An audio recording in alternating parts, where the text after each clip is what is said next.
बार एक बौद्ध भिक्षु अपने शिष्यों को उपदेश दे रहे थे। उन्हें समझाने की कोशिश कर रहे थे कि जिस प्रकार एक बीज को जमीन में डाला जाता है और फिर धीरे धीरे बीज अंकुरित हो जाता है और फिर वह एक पौधा बन जाता है और फिर वह पौधा विपरीत परिस्थितियों को भी सहते हुए कभी धूप कभी बरसात सहकर भी वह बड़ा हो जाता है और कई वर्षों के पश्चात वह फल देना शुरू कर देता है। लेकिन इंसान की सबसे बड़ी गलती यह होती है कि जब वह मेहनत करता है तब उसका फल उसे तुरंत ही चाहिए होता है। लेकिन प्रकृति में ऐसा कहीं भी नहीं होता।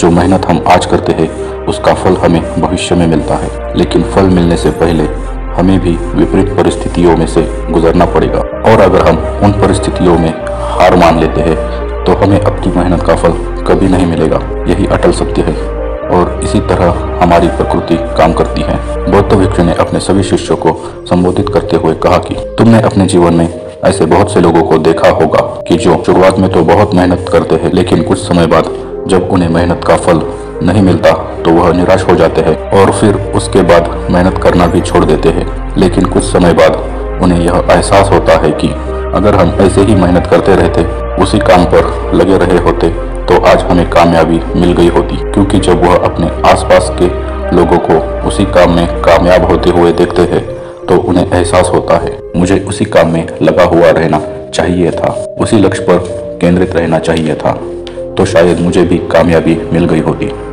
लेकिन उस समय पश्चाताप के अलावा उसके पास कोई रास्ता नहीं होता। ना तो वह दोबारा पीछे पलटकर समय को बदल सकता है और ना तो भविष्य में दोबारा उसी काम को करने की हिम्मत जुटा पाता है।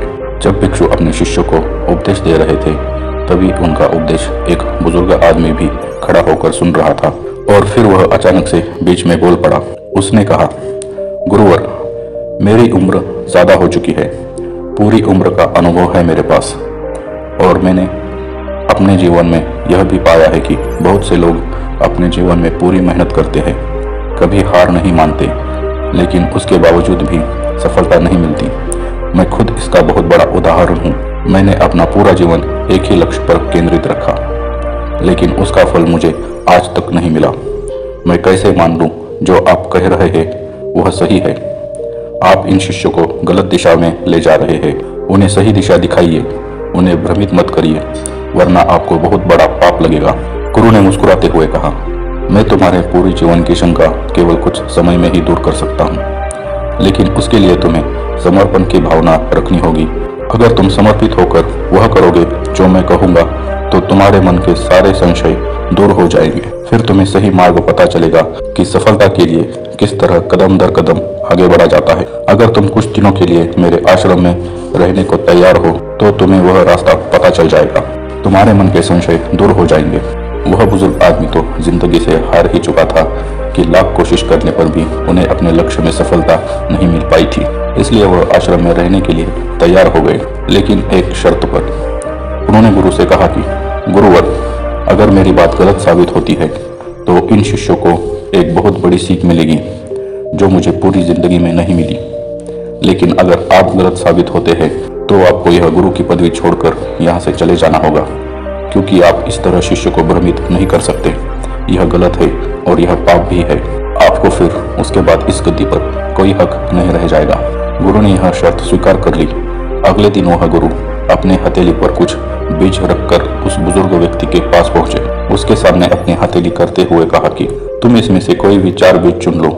उस बुजुर्ग आदमी ने बिना कुछ सोचे समझे उनमें से 4 बीज उठा लिए। इसके बाद गुरु ने उस व्यक्ति से कहा, अब इन बीजों की जिम्मेदारी तुम्हारे ऊपर है।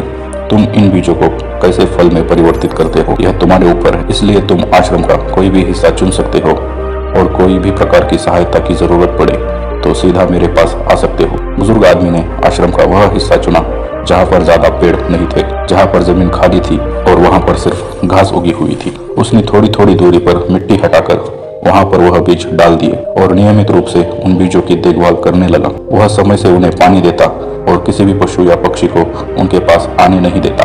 कुछ दिनों बाद उन बीजों में से पौधे निकलने लगे, लेकिन पौधे सिर्फ 3 बीजों में से निकले।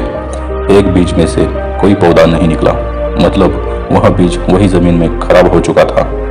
धीरे धीरे उस बुजुर्ग आदमी ने अपनी बात सही साबित करने के लिए उन पौधों की और भी ज्यादा देखभाल शुरू कर दी। वह नियमित रूप से उनमें खाद डालता, उन्हें पानी देता और पशु पक्षियों से भी उन्हें बचा कर रखता। लेकिन इसके बावजूद उनमें से सिर्फ एक पौधा ही पनप पाया। बाकी के 2 और पौधे धूप की वजह से, बरसात की वजह से बर्बाद हो गए।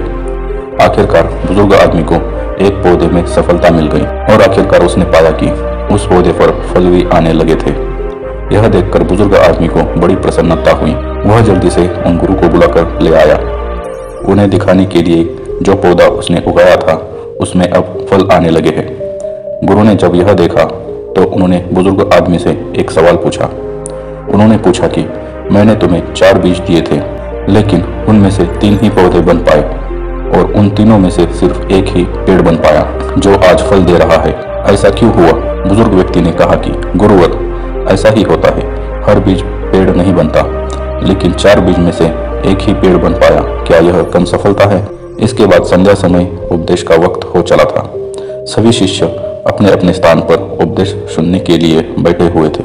उसके बाद गुरु उस बुजुर्ग व्यक्ति के साथ वहां पर पहुंचते हैं और सभी शिष्यों को संबोधित करते हुए अपनी बात आगे बढ़ाते हुए कहते हैं कि जमीन में बीज डालते वक्त अक्सर हम लोग बीज की गुणवत्ता और उस जमीन के बारे में ख्याल ही नहीं करते। किस तरह का बीज हम उपयोग में ला रहे हैं और किस तरह की जमीन पर वह उगेगा, यानी पौधा बनेगा और कल को फल देगा, इसके बारे में हम सोच विचार नहीं करते। हमारे हाथ में जो भी बीज आता है उसे बिना सोचे समझे किसी भी तरह की जमीन पे फेंक देते हैं, जिससे कि वह पौधा नहीं बन पाता। उसी प्रकार अपने जीवन का लक्ष्य चुनते हुए हमें बहुत सतर्क होना चाहिए, क्योंकि अगर हमारे बीज रूपी लक्ष्य की गुणवत्ता अच्छी नहीं होगी तो हमें भविष्य में नाकामयाबी ही हाथ लगेगी।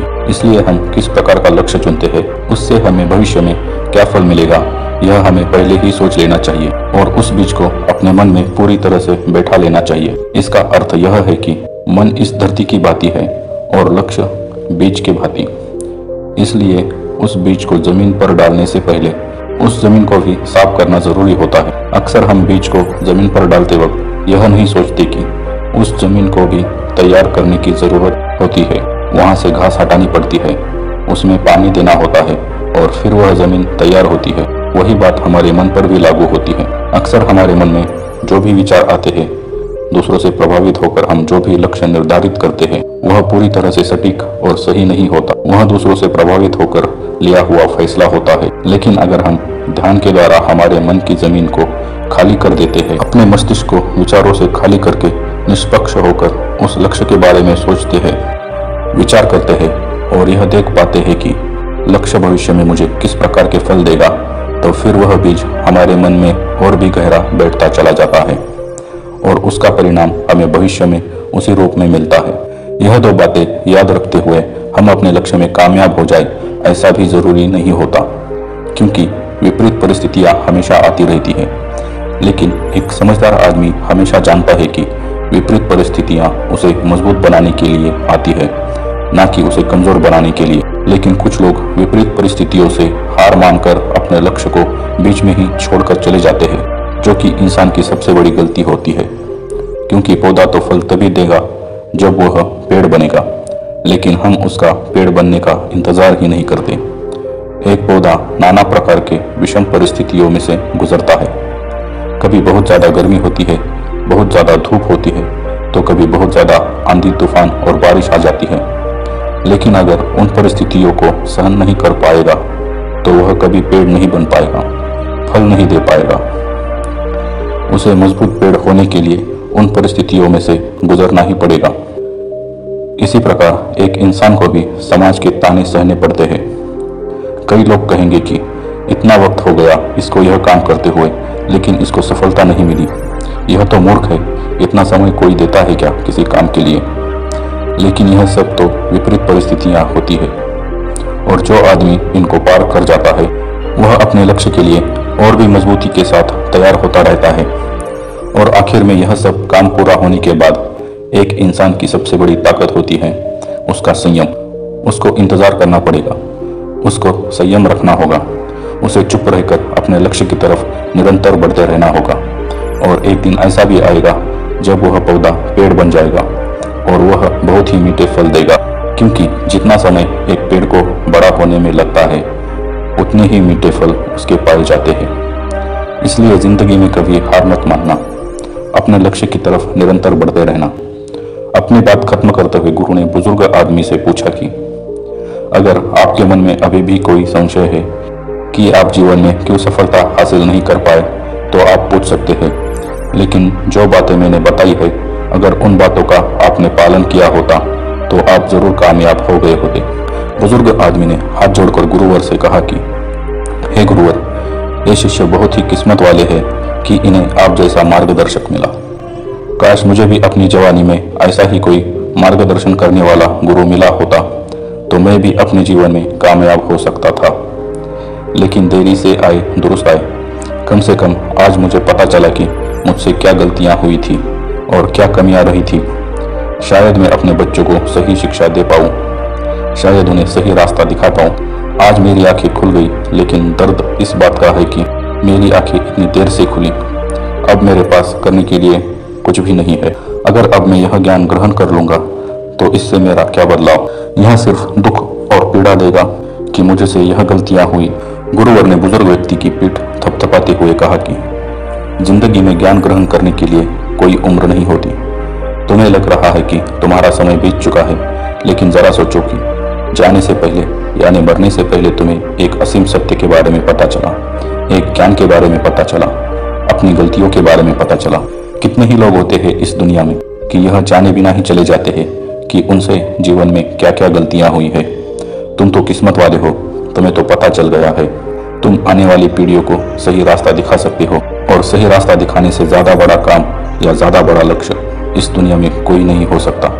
अगर कोई लक्ष्य हम सिर्फ अपने लिए निर्धारित करते हैं तो उससे सिर्फ हमारा भला होता है, लेकिन जब हम दूसरों का मार्गदर्शन करते हैं तो पूरी कायनात उससे प्रेरित होती है। इसलिए निराश मत होना, जीवन के प्रति हमेशा सकारात्मकता बनाए रखना। गुरुवर ने अपना उपदेश खत्म करते हुए कहा कि हम कल से एक लक्ष्य पर काम करना शुरू करेंगे। उस लक्ष्य को अपने मन रूपी धरती पर पूरी तरह से बोएंगे ताकि वह भविष्य में अच्छे फल दे सके। तो दोस्तों, कैसी लगी यह कहानी कमेंट सेक्शन में ज़रूर बताना। अगर अच्छी लगी हो तो इस चैनल को सब्सक्राइब करके नोटिफिकेशन को ज़रूर ऑन कर देना ताकि ऐसे ही ज्ञानवर्धक कहानियों का नोटिफिकेशन सीधे आप तक पहुँचे।